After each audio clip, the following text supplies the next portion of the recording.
Hi, I'm Marianne Sciucco from All's Authors, and you're listening to UK Health Radio. Angela G. Gentile is the author of 2 books in the All's Authors collection.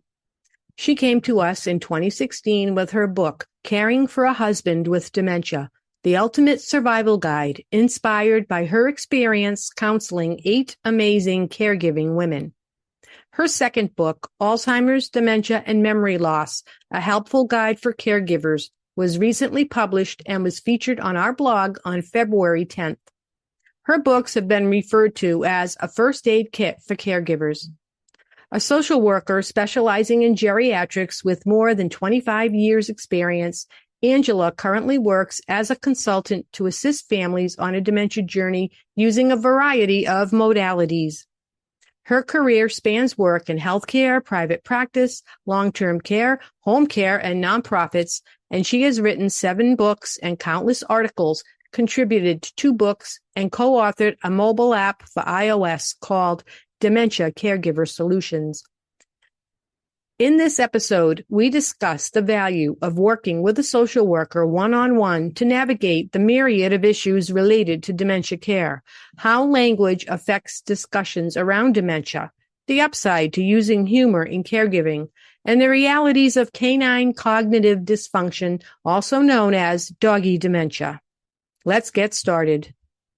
Hi, Angela. Welcome to the All's Authors podcast. How are you today? Hi, Marianne. I'm great. Thank you for having me. Well, thank you for coming. I just want everyone to know that you were one of the authors who came to us in our first year back in 2016. Yes, it's hard to believe it's been that long, but time flies, really. It's crazy. It does. And it was like during that time where we were wondering, would anybody even be interested in working with us or sharing their book on our platform? We had no idea what to expect at the time. And now here we are, we're going into like the 8th year and we've grown so much. So we thank you for being one of the first people to put your faith in us and to entrust us with your book. Well, thank you for having me. It's been a really nice experience, and I'm excited to be here again. Yeah, thanks. So we have a lot of things to talk about today. We're going to talk about the first book that you contributed to our collection, but I also want to talk about the new book that you have coming up and how you all got started in this dementia world. Yeah, well, my first encounter with people living with Alzheimer's was when I was in my late teens and I worked in a nursing home. I guess, nowadays we don't like to use that term, but that's what it was. Yep. I found out I loved working with older adults, and that sparked my interest in getting a social work degree in specializing in geriatrics. And a few years later after that, we learned that my grandfather had Alzheimer's disease. I watched him decline and eventually pass.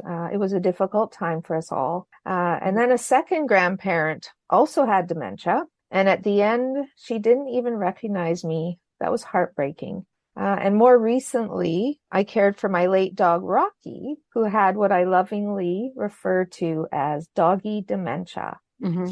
My experience with caring for a dog with dementia can be found in the last chapter of my new book, which I'll be talking more about. Mm-hmm.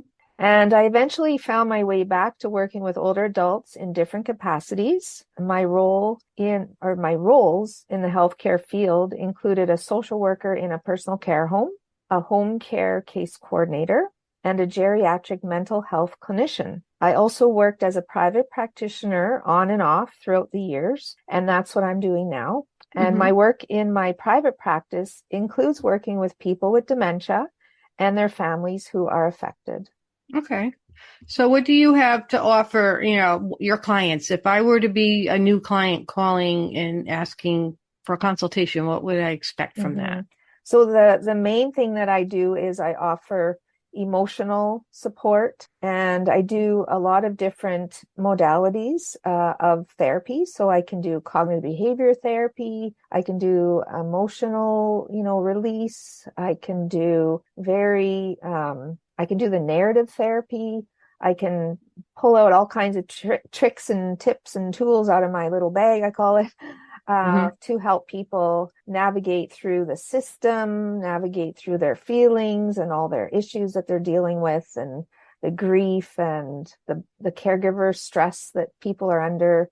So yeah, it's more of I'm a sounding board. I'm someone they can vent to if needed. And I'm a trustworthy person that has the experience to understand what they're going through. That's great. And I just wanted to let the listeners know that this type of help is available. For sure. Yeah. And a lot of people don't realize it or don't realize how they can benefit from it. And you do telehealth visits, or is it all in person? I do both. I do home visits, telehealth, either virtual or telephone, and I have in-person sessions as well. Excellent. That's great. So what was it about dementia that made you want to write about it? Because I know you have more than one book on this topic, and you have other books out as well. I believe 7. Yes, this is my 7th book. You published 7 books? Yes. So way back for my first book on dementia care, let's go back to that. So my final project in my Master of Social Work program education was designing, implementing, and evaluating a short-term counseling program for women who had a husband with dementia. And that program went so well that I ended up writing a book about it. And that book is called Caring for a Husband with Dementia. And that was released in 2015, which is 8 years ago. But during the course of this 8 years that went by, I had people asking me, well, where's the book for us husbands? And where's the book for me? I'm a child of a parent with dementia. So what I decided to do was find a man who had a wife with dementia and ask him if he wanted to help me revamp my book to be more inclusive. I found one man who was willing to do this, but he was unable to complete the task, unfortunately. So my search was on again. And then I found Brent Hogue, who is he was a member of one of my online support groups that I run on Facebook and that I co-founded. And Brent is a prolific writer online, and he was freely sharing his experiences with others. And he was more than willing to help me out. So he is instrumental in this new book that I've written. And what did you find were the differences between men caring for wives and women caring for husbands? Oh boy. One of the things that Brent said for him that really stood out, and I'll just give it as an anecdote, I don't know if it's research based, but it is his experience, is when he would go out with his wife and the people, like the restaurant people or the store, the sales clerks, they didn't necessarily know that his wife was not well, that she had dementia. And if they started asking her a question, he would speak for her. And some of the clerks and restaurant staff would get very defensive, almost thinking, why are you speaking for your wife? Brent found that time and time again that he felt almost angered from the people that he was trying to help his wife. They didn't understand why he was speaking for his wife.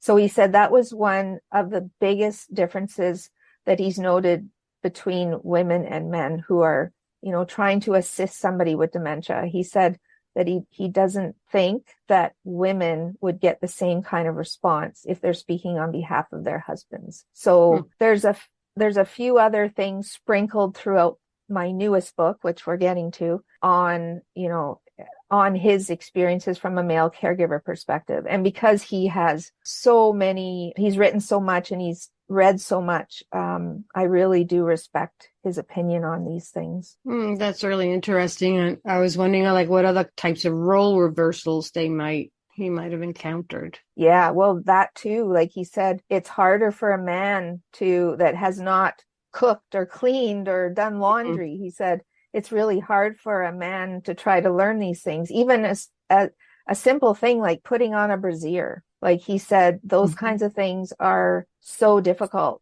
to learn. Like, how do you put a bra on your wife? He said it's a simple thing for a woman, but it can be an awkward and, it's kind of something you have to learn as a male to do that for a wife. Yeah, I know that a lot of the male caregivers, they tend to go out to eat. They usually take their meals out at a local restaurant where they feel comfortable and things. A lot of couples do that. They don't want to bother with shopping and cooking and cleaning up the mess, which makes a lot of sense. Yes, it does. Yeah. So you mentioned the Facebook support group. Is that still up and running? Oh, yes. Yeah.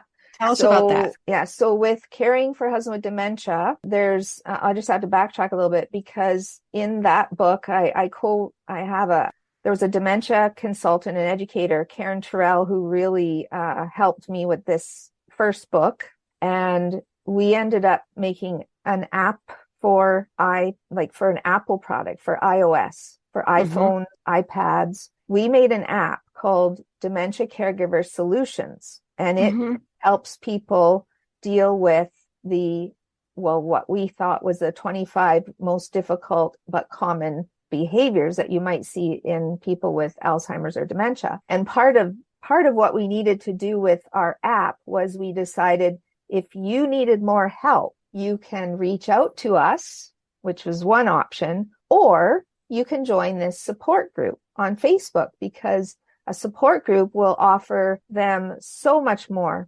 peer-to-peer support, people that are going through what they're going through, or that might know, what it feels like to go through these things. So we also added to our repertoire, or what we had to offer. We offered a support group, a closed Facebook group. So that's called Dementia Caregiver Solutions Support Group. And you need to answer questions to get in, but it's free to join as long as you have a Facebook account, and it's co-moderated and administered. And we have over 500 people in that group now. So, and Brent Hogue is very instrumental in that as well. And he's a moderator at this point. That sounds great. I'm going to put the link to that in the show notes if anybody's interested, and also to the app if people are interested in obtaining that. Yeah, they can go to the show notes and find that, as well as other links and info about Angela and her books and her products. So you mentioned that when you were a teenager, you worked in a nursing home. So did I when I was 15. That was my very first job. I worked in the kitchen. So I didn't really have a lot of exposure to residents, except there was this one little old Italian lady who really wasn't little and old. She was old, but not little. She didn't like the food. So she often came down to the kitchen and threw cans at us. She probably had dementia. Yeah, she'd be down there hollering in Italian because she probably was a phenomenal Italian cook, and now she was in this facility, and then she didn't care for the food at all. It was institutional and awful.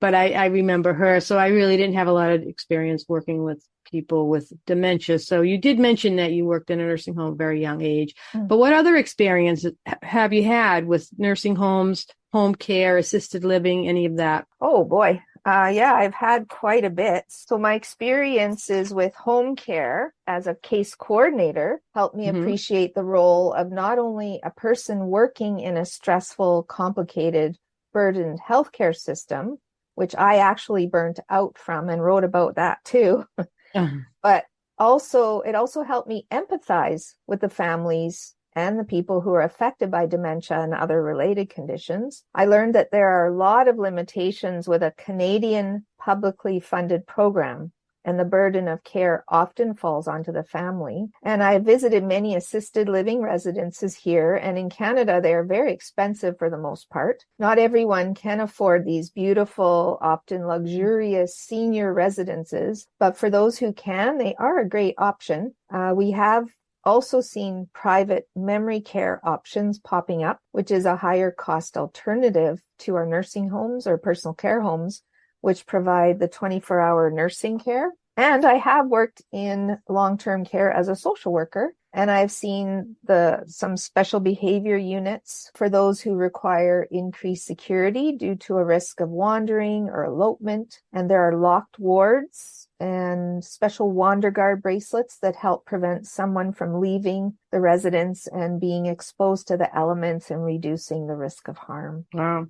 So it sounds like you've had quite a career. It's really well-rounded. Yeah, it's been, I've been honored. Actually, I feel it's quite a privilege to be able to care for, thousands of clients and family members, and I continue to do so. I did retire from healthcare in 2021, and now I'm pursuing other ventures such as my private private therapy and writing. And I also have a little jewelry business on the side, which is lots of fun. Yeah. Yeah, that sounds interesting. Yeah, I always felt privileged to work with this population. And in many ways, it wasn't that hard because a lot of it was just about sharing information, especially things like were available in the community, because most people have no knowledge when they embark on this dementia journey, what types of resources are even available, or the levels of care and how to obtain them. So that was very rewarding to be able to kind of give people options or let people see how they can navigate this themselves. It's very important. That's and as a social worker, that's definitely one of the roles of a social worker too, is to provide people with resources and options. UK Health Radio, the station that makes you feel good.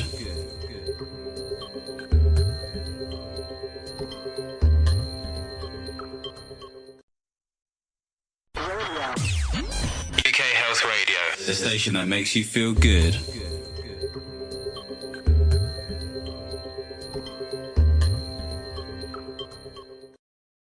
Yeah, that makes a big difference. So how has your experience working with dementia changed you, thinking back to when you were that child experiencing your grandparents' decline and to where you are now? Well, I have learned how to be compassionate towards people who are affected by dementia, whether it be the person themselves living with a condition or the care partners who are doing their best to support the person living with dementia. I'm very comfortable talking about Alzheimer's and related conditions, and I have a very soft spot in my heart.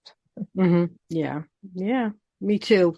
I had my first job working in long-term care when I was in my 20s, trying to redefine my career because I wasn't working out the way I had planned. I developed my little soft spot there, even though I had an aunt that had Alzheimer's, so I was familiar with what was going on with that. But I found that I enjoyed them. I didn't really think of it as hard work. Not that it wasn't hard; it always is hard. But it would be fun to go up there and see, what's going to happen tonight.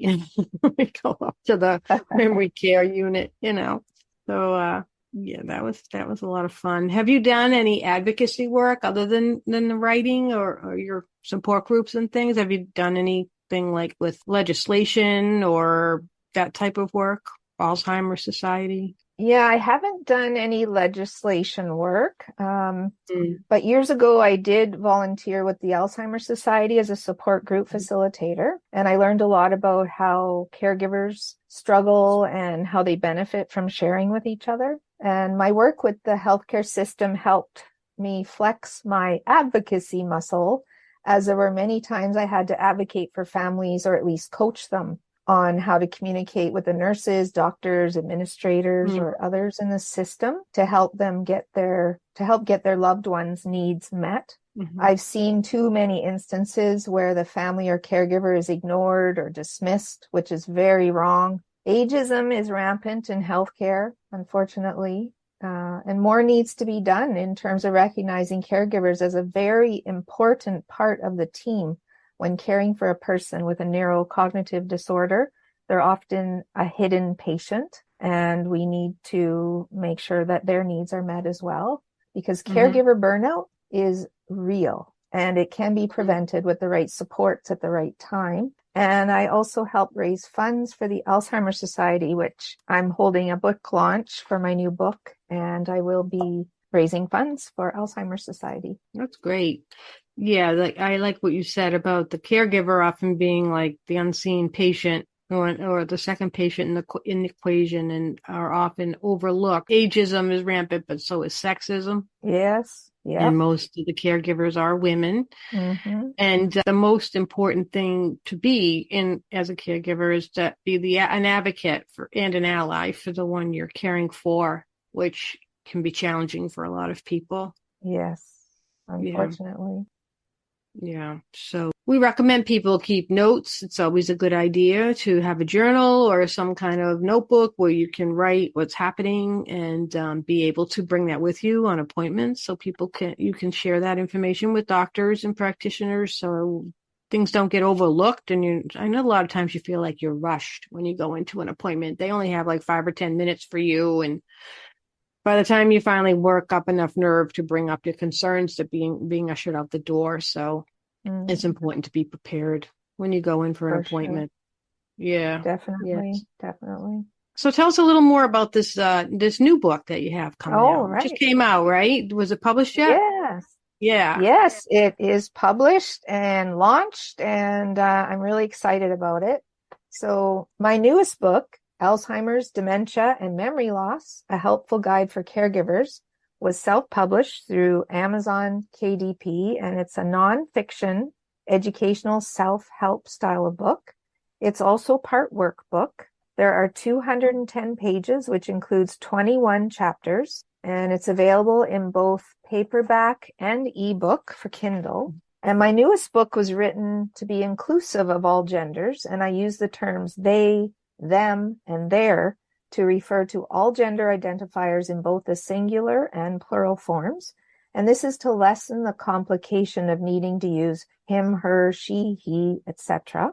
I also use the terms neurocognitive disorder and cognitive disorders to describe dementia and other related conditions to reflect the change of language amongst medical professionals. The term major neurocognitive disorder is another term used for dementia, and mild neurocognitive disorder is a term equivalent to mild cognitive impairment. So those are big words, mumbo jumbo.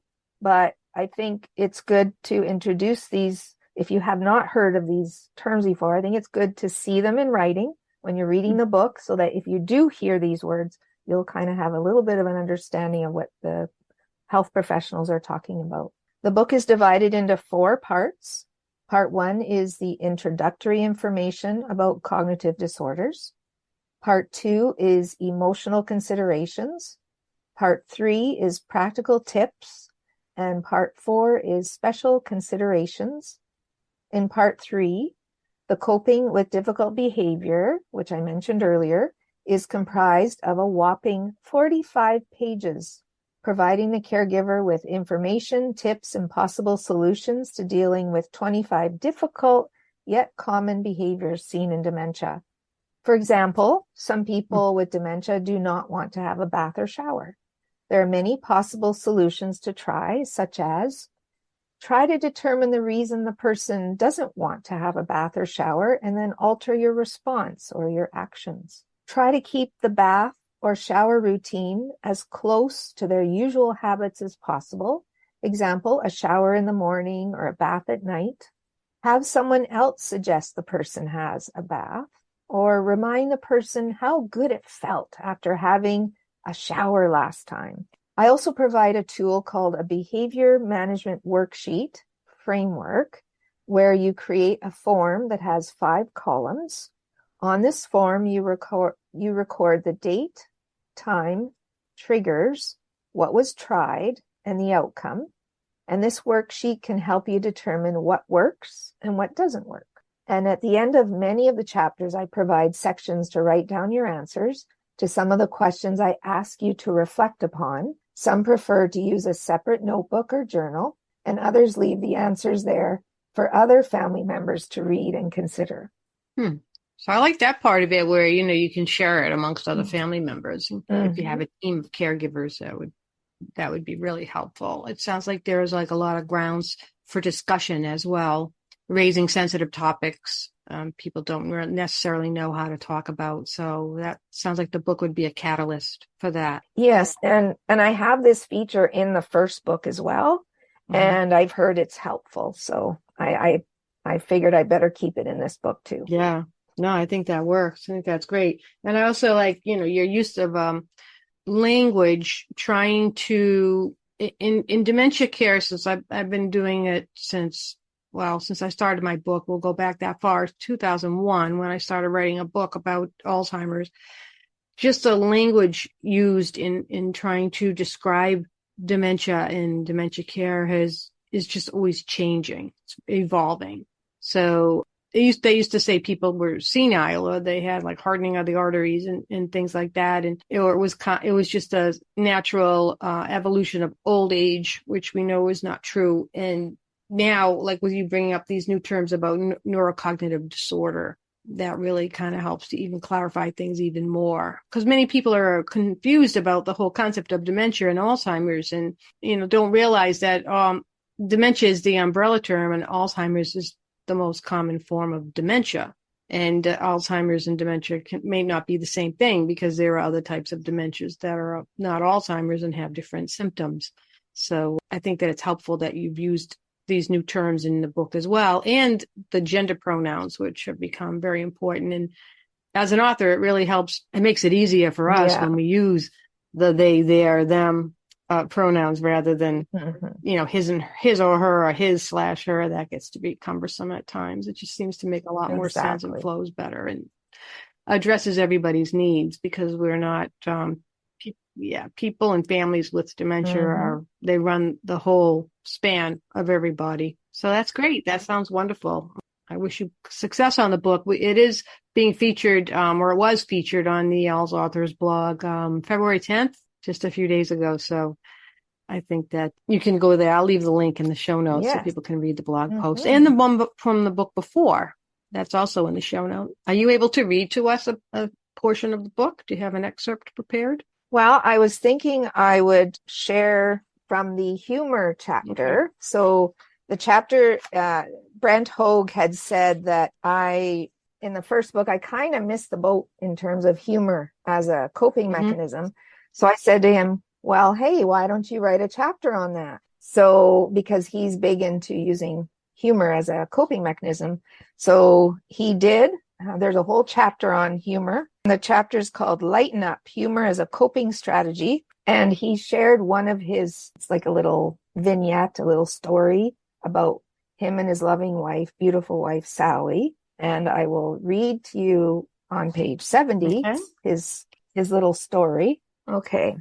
He calls it, "Oh no, please, Sally, don't say that." And also on the other side of the page that I'm reading from, there's a picture of Brent with a clown nose. So he's got lots of stories, that's for sure. Okay, so, "Oh no, please, Sally, don't say that. My wife, when her Alzheimer's disease was in stage 6 and sadly racing towards stage 7, introduced me to a new Alzheimer's disease-derived expression. Sally first thankfully said this to me privately. It only took me a New York minute to be able to successfully understand and interpret it. It simply translated that Sally was very tired. Fair enough. Even though my dear wife had very little memory left any longer, my initial response to her was instinctively, "Okay, Sally, but you should not say that out loud." So far, so good. However, as we all know, I was more or less kidding myself in that regard. Then, the inevitable finally happened. We were exiting our favorite restaurant in Vancouver, BC, after our having had a lovely and private, safe distance COVID dinner. As we walked outside, the hostess said, "Have a nice evening." Lined up, waiting their turn to go in, were approximately 10 people. My wife was understandably tired, and sundowning had taken over. Then it happened. Sally said in a loud voice, "Brent, all I want to do is go home and get naked." Time stood still for me. The young hostess looked shocked, as did most of the lined up people who were suddenly looking downwards at the ground in their apparent effort to avoid making eye contact. One lady actually laughed out loud. Once inside our car, I slightly recovered, smiled, and then chuckled. That's funny. Yeah. So, humor, that is a good defense mechanism. Did you have another one you wanted to read? I also wanted to share a poem that Brent wrote. It's called Sail On. So far from the shore, I feel like I am no more. So far from land, I am a lost husband. I am losing you. You are now going away. like a lost horizon on a cloudy day. From the deck I will release a dove as a sign for you, the one I love. Even though you are still here, I find that you are no longer near. Because you went adrift at sea, I will never again really be me. I love you, Sally, wherever you are. My heart is breaking because you have forever gone afar. Even though I have found the shore, the we and us are never more. Sail on, my love, sail on, my love. I pray that you will find my dove that I sent to you, my love. Sail on, until you are finally free from the bonds of this cruel sea. I will see you one day beyond the horizon, and my heavy tears will be no more, as we join together once again, so far from the shore. Love, Brent. It is so beautiful. He actually had that made into a song, and it's just beautiful. UK Health Radio, the station that makes you feel good.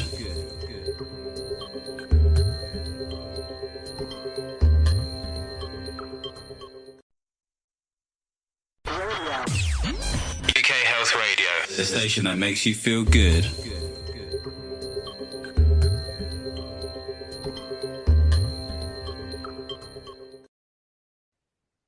Is there a way to listen to that? Is it public or is it? I'm working on it.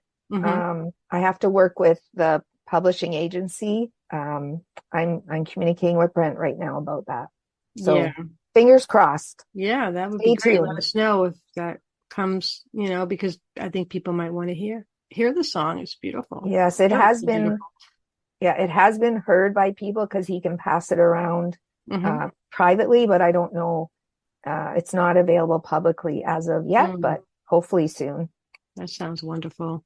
So let's talk about doggy dementia, because I mentioned to you before that one of the most popular posts and podcasts we've had at All's Authors for a while was with Lisa Skinner, and we couldn't figure out why. And then I realized that she talked a lot about her dog's canine dementia. And we figured that had to be it. That was the topic that people were tuning in on. And I also had a cat that we believe had dementia. And there is something called feline cognitive dysfunction. So let's talk about that. Yeah. So I had a dog named Rocky. He was a cockapoo, so Cocker Spaniel Poodle mix. Very smart, obedient, a very beautiful, lovely dog. He died, he was 16 years old. He died last year. But in the last 2 years of his life, he developed the symptoms of dementia. So he started shadowing me. Like I noticed he would be under my feet all the time. And yet he started getting very anxious. And I could tell sometimes he didn't really know where he was. He would be standing in the bathroom all by himself, just kind of staring into space. We knew he had some cataracts developing, but it wasn't necessarily his cataracts that were causing this. And we also knew he had hearing loss. So all these things started piling up on him. And we started to, wonder if there's something we can do to help him. So I ended up, he became incontinent. Like I'm just looking at my chapter here on doggy dementia, which is the last chapter in my book. He had coordination issues. He was falling. He would trip up the stairs. Going up the stairs, he would trip. He had problems with his appetite. He had trouble chewing. He had all these little growths and lumps and bumps and pain and discomfort, and he would sleep a lot. So, he had all these different medical problems, and on top of it, he had all these different behaviors that were happening. He even had what we called sundowning. So in the evenings, he would get restless and he would want to go outside, just like a person with dementia that sundowns, they want to go home. Well, he was wanting to go outside. So we'd let him out and he'd come back in, and then he'd want to go out again and he'd come back in. It was just like, it was that restless, I want to go. I don't know where I want to go. I want to get out of here. I want to go somewhere. But there wasn't really anywhere for him to go. So then I would bring him in, and sometimes I would just get him to sit by me and I hold him. Like I would hold him nice and, not tight, but just nice and snug and cuddle with him. And then sometimes that seemed to offer him some reassurance and some security. And so then he would settle a little bit. And I also noticed that he had a habit of scratching at the door before, like when he was well and, when he was younger, he would scratch the door to get in or get out or whatever. And then I noticed he started scratching the door even when it was open, meaning you don't need to scratch the door, honey. It's open already, So he would start doing these little doggy dementia moments. I don't know what you would call them, but I saw all kinds of different little behaviors going on. So yeah, and the vet, we did have veterinarian guidance through all these things. And yeah, the vet said it was a type of dementia and old age. So at 16, his illness and his cognitive functioning, everything just got too much. So we had to put him down, unfortunately. Yeah. Wow, that's really sad. But it's interesting the way it kind of follows a lot of the same symptoms that people experience, with our cat, he did a lot of those things. He would we'd find him standing somewhere, staring at the wall and just kind of immobilized for a while. And he grew incontinent. He lost half his body weight, even though he ate. He was eating fairly well. And I think for this cat, probably the worst thing that ever happened to him in his life was when he was, how old? 10 or 12 years old.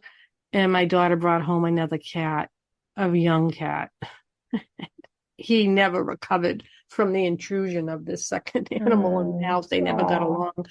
So it was sad. He was just so miserable, and he would sleep a lot, and he would hide from the other cat. And we just didn't know what to do. And unfortunately, he passed away kind of on his own terms, really. So we didn't have to go through the agony of having to make that choice for him. But we definitely thought that he had some kind of cognitive impairment.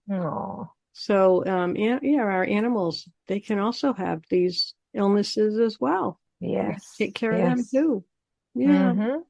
And some people aren't cut out for that kind of caregiving. Like I put up with it, not put up with it, but I dealt with these things for 2 years. Like I had people telling me I would never have done that, Angela. Right. There's no way I could have done that. And I said, well, you do what you do. Like caregivers, you don't, you're not really given a choice. If someone you love, or something, in this case, you love, develops dementia, you can't just toss them aside. That's right. There is a choice for sure. You could, but in your heart of hearts, you don't. It's just, if you're a loving, human, compassionate person, then you don't. You do what you can. Yeah, people would say, especially with the accidents, just, we had to let him go because he was messing up the house. But I was like, I can't, I'm not going to do that. I'm just not going to be that person who I'm going to put my cat down because he had an accident. So we hung on as long as we could. And it was ironic because we had been for a couple of weeks, and we had decided we were going to call the vet. We need to call the vet. It's time. And I just couldn't make the call. And then the one morning he had some kind of a seizure or something, and he just crawled into his crate and he passed away. He was so good to us, so convenient. And it was just so sad. But I was just glad that I didn't have to make that choice. Because we'd had him for 14 years, and he had been through a lot. It was a cat that had had many operations and had gotten into a lot of skirmishes outside when he was an outdoor cat for most of that time, and come home with injuries that would become abscesses, and he'd have operations and meds, and he went through a lot. So he really lived a long time, and just observing the mental changes was kind of fascinating, because you're not, didn't expect it. No, from an animal, but it is real. So people who have animals that are displaying symptoms of cognitive impairment, you might want to get them checked out a little bit, make sure there's nothing else wrong. Like with people, there are other things that can cause cognitive issues that can be corrected. Yeah. And just love them. Yes. Love them through it.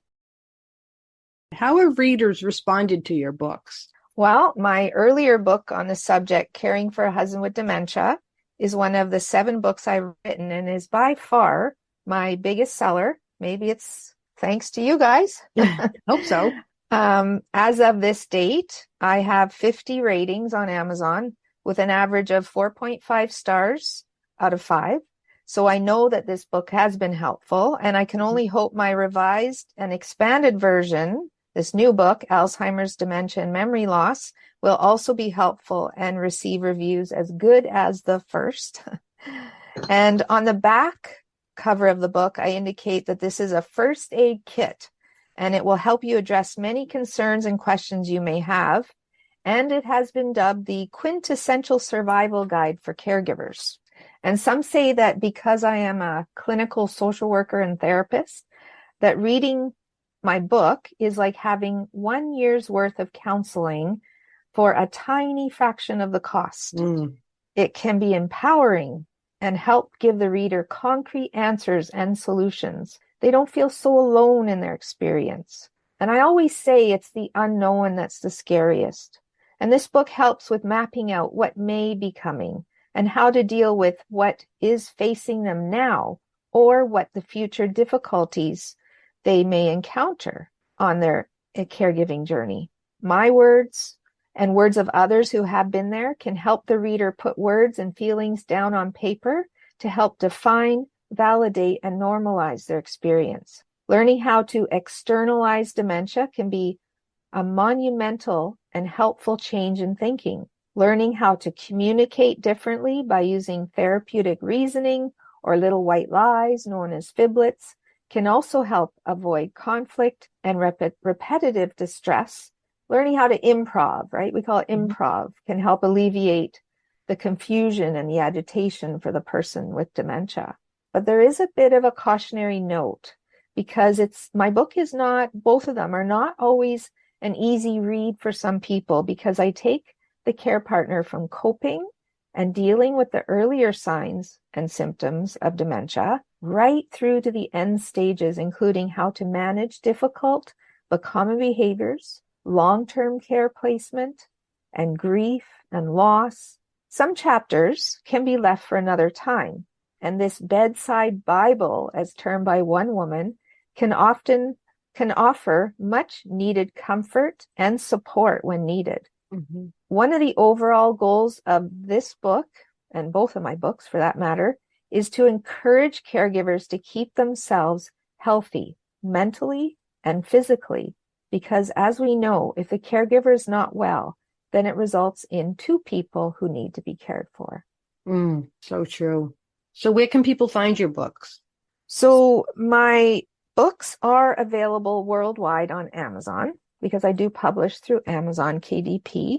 And my book, Alzheimer's, Dementia, and Memory Loss, is available in both paperback and ebook formats. And I also have copies which I can sign and mail out as well, if people prefer that. Awesome. And it's available in the All's Authors bookstore. Yes, it is. And I guess both of them will be then. Yeah. Yes, they will be. Great. That's wonderful. Is there anything else you'd like to tell our listeners before we say goodbye? Well, I do have a Facebook page. So if anyone's interested in checking out what I'm doing, it's called Angela G. Gentile, spelled Gentile, MSW RSW, which is my initials for my education. And I also have a website, angelaggentile.com. I post articles and news on my Facebook page and my website. So if anyone's interested in following me, I suggest they sign up for my blog on my website by providing me with an email address. And a like, tick the like on my page will help you see what I'm up to. And I also have a Smart Bio link, and the URL for that is smart.bio/Angela G. Gentile. Awesome. That's so great. Thank you so much for visiting our show today and for being in All's Authors with 2 books now. Oh, thank you. thank you so much for having me. I really enjoyed sharing what I know and what I'm learning, and I know I have a lot more to learn. So oh yeah, I thank constantly you. evolving. Yes.